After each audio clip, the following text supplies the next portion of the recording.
മുൻ ഹരിത നേതാക്കൾക്കെതിരെ MSF മലപ്പുറം ജില്ലാ general secretary VA Wahab Fathima തഹ്ലിയയ്ക്കും മുഫീദ തസ്നിക്കുമെതിരെയാണ് വഹാബിന്റെ വിമർശനം. താനൂരിൽ സ്ഥാനാർത്ഥിയായ PK നവാസിനെതിരെ മുൻ ഹരിത നേതാവ് മുഫീദ തസ്നി പ്രവർത്തിക്കുന്നുവെന്നാണ് വഹാബിന്റെ ആരോപണം. ലൈക്ക് നേടാനും മാധ്യമ ശ്രദ്ധ നേടാനും സഹപ്രവർത്തകനെ പിറകിൽ നിന്ന് കുത്തുന്നത് മനോരോഗമെന്നും വിമർശനം. രാഹുൽ KV വിവരങ്ങളുമായി ചേരുന്നുണ്ട്. രാഹുൽ, ഹരിതയുമായി ബന്ധപ്പെട്ടുള്ള മുൻ പ്രശ്നങ്ങളൊക്കെ നിലവിൽ സമീപകാലത്ത് ചോദ്യം ഉന്നയിക്കപ്പെടുമ്പോൾ മുഫീദയോ ഫാത്തിമയോ ഒന്നും തന്നെ അതിൽ ഒരു പ്രതികരണം പോലും നടത്താൻ തയ്യാറാകാറില്ല. ഇപ്പോൾ ഏത് തരത്തിൽ എങ്ങനെ കുറ്റപ്പെടുത്തുന്നു, എങ്ങനെ പിന്നിൽ നിന്ന് കുത്തുന്നു എന്നാണ് ആരോപണം? പക്ഷെ ഹരിത വിവാദം നേരത്തെ MSFലും അതുപോലെ ലീഗിൽ തന്നെയും കോളിളക്കം സൃഷ്ടിച്ചതാണ്. പിന്നീട് അത് പാർട്ടി നേതൃത്വം ഇടപെട്ട് പരിഹരിക്കുകയും ചെയ്ത വിഷയമാണ്. പക്ഷെ അത് അവിടെ പൂർണ്ണമായും പരിഹരിക്കപ്പെട്ടിട്ടില്ല എന്നുള്ളതാണ് നിലവിലുള്ള ഈ പ്രതികരണത്തിൽ നിന്ന് മനസ്സിലാകുന്നത്.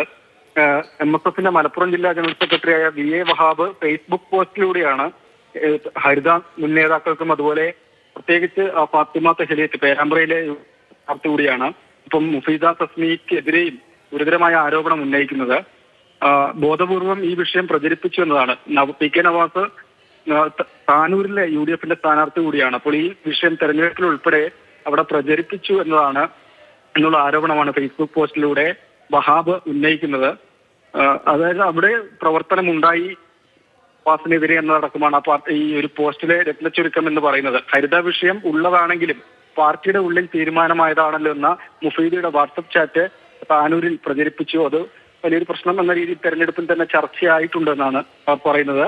പാണക്കാട് വന്ന നേതാക്കളോട് മാപ്പ് പറഞ്ഞ് പാർട്ടി സ്ഥാനമാനങ്ങളിൽ കയറിയവർ ഈ തെരഞ്ഞെടുപ്പിൽ PK നവാസിനെതിരെ വിഷം തുപ്പുന്നുവെന്നതടക്കം വരികളും ഈ പോസ്റ്റിൽ ഏതായാലും MSFന്റെ മലപ്പുറം ജില്ലാ ജനറൽ സെക്രട്ടറി പങ്കുവയ്ക്കുകയും ചെയ്യുന്നുണ്ട്. ഏതായാലും ഈ ഹരിത വിവാദം അടഞ്ഞിട്ടില്ല പൂർണ്ണമായും എന്നാണ് നിലവിൽ ഇത്തരം പ്രതികരണങ്ങളിൽ നിന്ന് മനസ്സിലാക്കുന്നത്.